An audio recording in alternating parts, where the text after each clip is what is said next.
नमस्कार friends Odia tips आर्यलक्ष्मी को आपण मानक बहुत सारा स्वागत। आज आम जाना एक नुआ रेसिपीर प्रणाली विषय रे। रेसिपीटी होची दही राइस।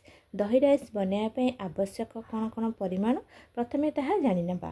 प्रथमे 4 कप अरुआ भात, 3 कप सज दही, 4टा कंचा लंका, टिके अदा, 5 गछ धनिया पत्र, 10 ग्राम गुआ घी, 5 ग्राम जीरा, 10 ग्राम चीनी, आवश्यक मुताबक लुण।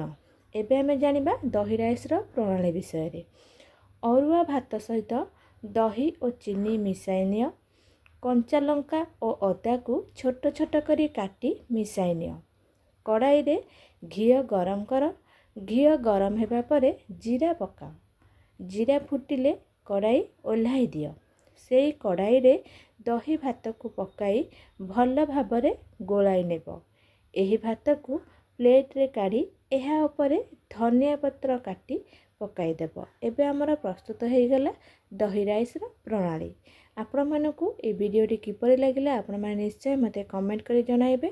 जदि आपण माने मो चैनल रे नुआ आस्तिबे प्लीज चैनल टी को लाइक करिवे, शेयर करिवे, सब्सक्राइब करिवे और पाखरे थिबा बेल आइकन को प्रेस करिवे जहा द्वारा मो वीडियो रो प्रथम नोटिफिकेशन आपण माने पाई परिबे।